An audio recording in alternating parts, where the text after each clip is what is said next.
lot of advice out there about how to grow as a person, but most of it doesn't factor in this huge piece of the puzzle: your location. Turns out, where you live plays a really important part in who you are, which research proves through the world's most scientifically sound personality test, the Big Five. So by looking at your top traits, you can discover where you best fit in or where you need to move if you want to nurture a different part of your personality. Starting with a trait you might have if you've ever visited a church of a different faith just because you're curious to know about what they believe, or if you've ever cried after listening to a particularly beautiful song, or you just can't wait to hear about a new idea even if there's already an established way to do that thing. You might be thinking, you can find people who do that stuff anywhere, which is totally true, but there is a part of the country where you're way more likely to meet people who are open to new experiences and ideas. This is the first trait in the Big Five: openness. And it's best explained through this Disney princess. She's incredibly creative, reading, painting, baking, playing guitar.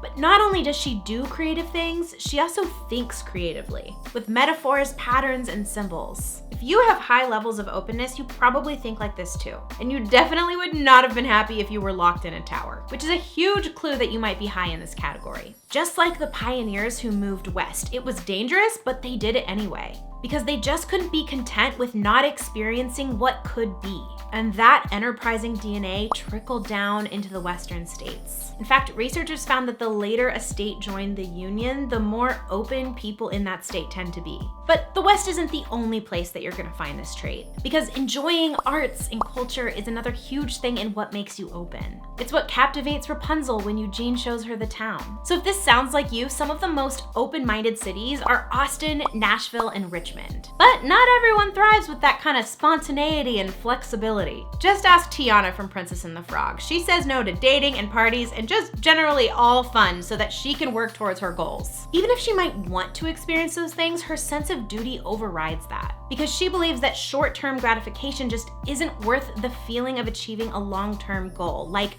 opening your own restaurant. If you relate to this, you probably have the second trait in the Big Five: conscientiousness. These personality types are extremely disciplined, like plan every hour of your day and then follow it to a T kind of disciplined. In America, you'll find a disproportionate amount of these personality types where Tiana lives, the South. But if you struggle with this kind of discipline and you want to get better at it, consider moving to the state with the highest population of go-getters, South Carolina. But as far as individual cities go, consider Detroit, Dayton, or Cincinnati. Researchers found that people who live there can easily say no to distractions if it leads to success. But that's not always the case. In fact, when I was researching this video, I found out the craziest thing about people who live in England and Wales. Their levels of this trait is so low that they struggle with saving money, making plans, and following through with their goals. They also tend to be more anxious and depressed. A respected psychologist, Dr. Jason Renfro, says that patterns of personality like this can be traced back to societal changes in ye olden times. And those cities specifically had a bunch of harsh changes during the Industrial Revolution. That was centuries ago. I just find it wild that the traits from that thing is now passed down into people in 2024, which is why it's so important to know how where you live is impacting who you are.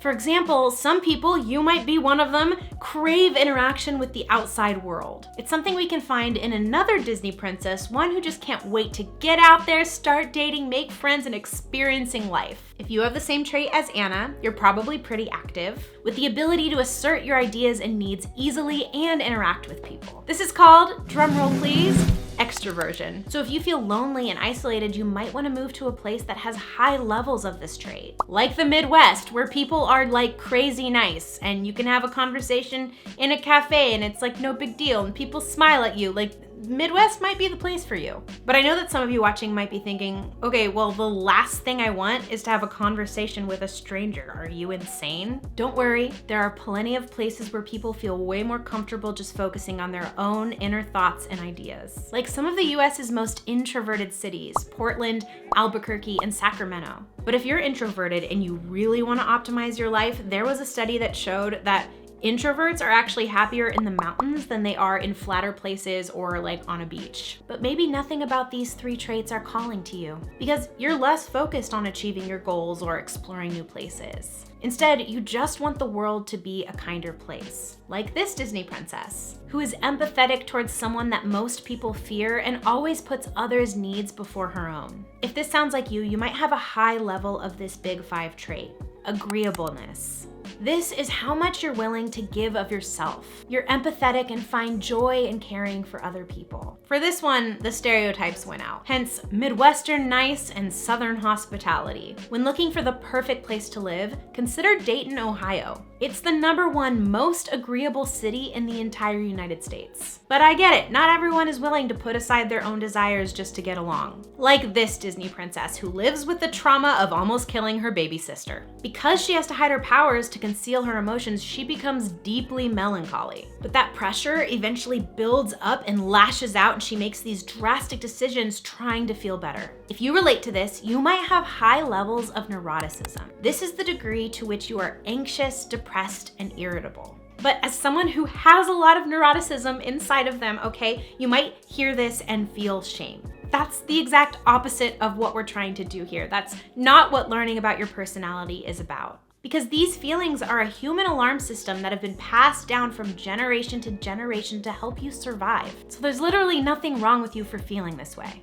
It can even make you funnier. In fact, I guarantee you some of the world's best comedians have high levels of neuroticism. So if you want to nurture this part of yourself, or at least find people who finally get you, move to a competitive, bustling city. Here, life is more expensive and jobs are cutthroat. So being a little neurotic can help you wade through those rough circumstances. Places like San Francisco and New York City. But if this sounds like your absolute worst nightmare, consider cities that have a really low stress lifestyle, like where I grew up in sunny San Diego. Plus, the entire Midwest and South is probably an ideal place for you to live. A smile can take you a mile is something that people there, they think and they actually act on. Whereas in New York City, if you smile at someone, you might get punched in the face. So don't do that. So I wanna know, what are your big 5 traits and where do you live? Do you think that where you live matches your personality, and were you intrigued by some of the things that you learned and maybe you wanna go move somewhere else?